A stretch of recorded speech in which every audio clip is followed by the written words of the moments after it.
Lindiwe Hani has let the world into another side of the former South African Communist Party leader, Chris Hani. Last week, she launched her book entitled Being Chris Hani's Daughter. In this intimate and honest memoir, Lindiwe recalls the 12 years she shared with her dad, her hero. Chris Hani was killed on this day in 1993. Lindiwe is in studio with us. I'm so glad you're here. Thank you for having me. It's an absolute honor. It really is. And it's an absolute pleasure as well. You only had 12 years with your dad. How do you remember him? I remember him as a dad's dad. I don't know if that makes sense, but he was just very fun-loving. He was not the exact disciplinarian. He was more kinder. He liked to give us talks. Yeah. So instead of being a yeller, he would sit you down, and then I guess maybe that was the politician in him, and then you'd have discussions about your behavior and how you can further improve yourself. Yeah. Yeah. So that was your dad. That was my dad. He would like to speak more than fight and discipline and. No, he didn't. He did not fight. He did not like to fight. I hardly ever remember raising his voice. Yeah.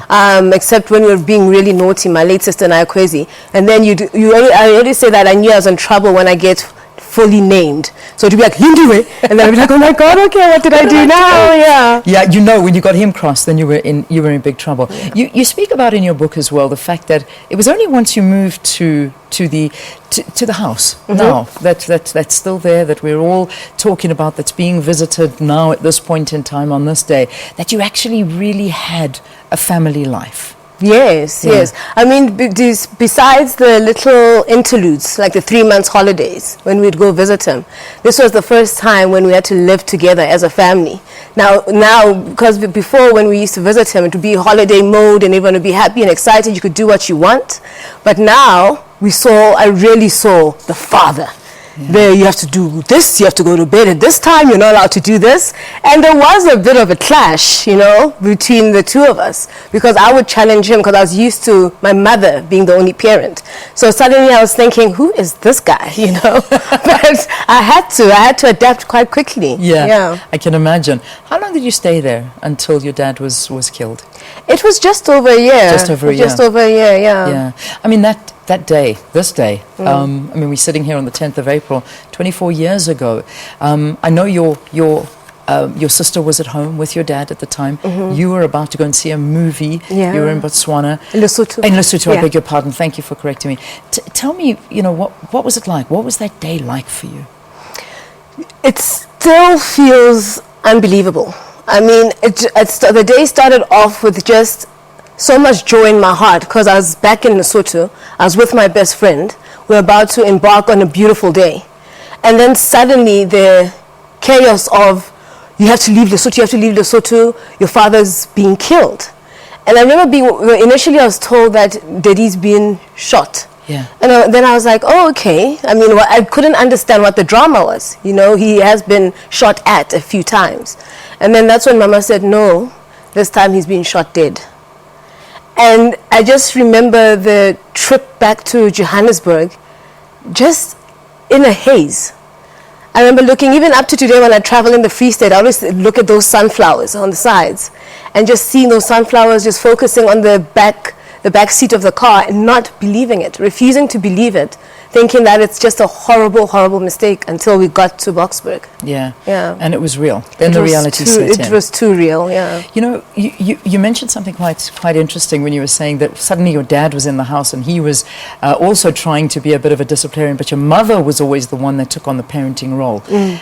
And things changed after that, once your dad passed away. I mean, did you lose your mom at the same time that you lost your dad?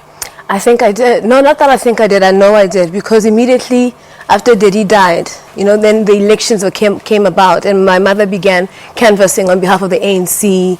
And then soon after the ANC got into power, she became an MP and had to move to Cape Town. We were in Johannesburg.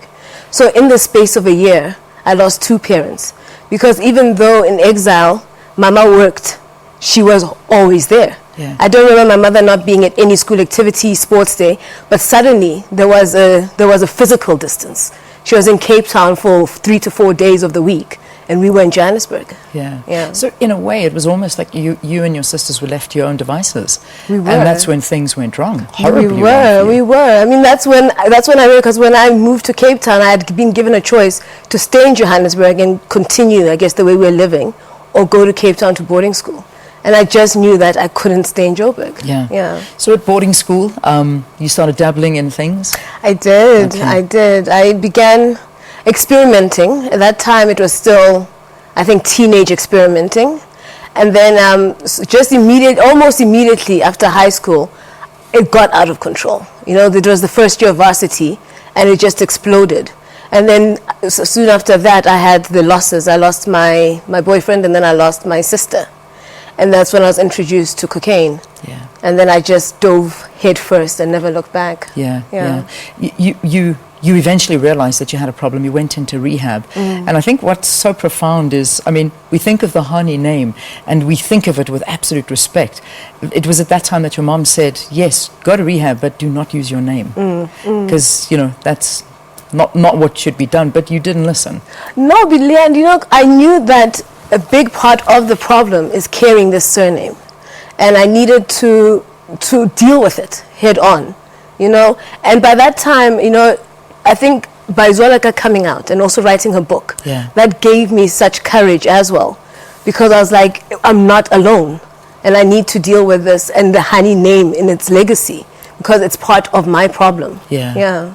I mean, it's incredible because I don't know if South Africans understand what happens behind the scenes. You know, we see pictures of your dad, we see people still quoting him and talking about the legacy of him, but do people ever realize what you as a family went through? Because that's the reality of this all, is that you are real people going through real problems, and that's, you know, I think that's what you've laid for us out in this book, which is so heart-rendering. It's absolutely amazing, and well done for your bravery. Thank you so much. Yeah. Thank you so much. Has your mom read your book? I gave it to her. And? She has. She says that she's incredibly proud. Okay. And I'm living my truth and going through my own journey. Yeah.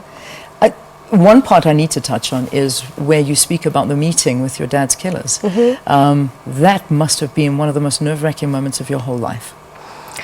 Do you know, I was more nervous for Clive Derby Lewis because he was the first. Yeah. You know, and I didn't know what to expect. But then after that, when I'm meeting, for some reason, I've always wanted to meet Walush. You know, I always say that our lives were intrinsically linked from the moment he pulled the trigger. You know, you don't say Hani without saying his name. And I was always just very curious about the kind of person who would take this on. Yeah. So initially, I remember when he walked in, I had to clench my fists a bit to the side. And then he sat across me. And it took a while for me to make eye contact. I was looking all around before I could make eye contact with him. Yeah. What I found quite fascinating is the fact that you almost felt empathy with him and you almost liked him. Do you know that it took a few months of therapy for me to get over that? Yeah, because there was just such a conflict. I was so conflicted because this is the man who brutally murdered my father. Yeah. But at the same time, there are elements of him that I do like. So I was telling my relapse group, I feel like I'm a traitor. You know, I'm betraying my father. Yeah. So they talked me through that, and they said it's okay to have these feelings. Yeah.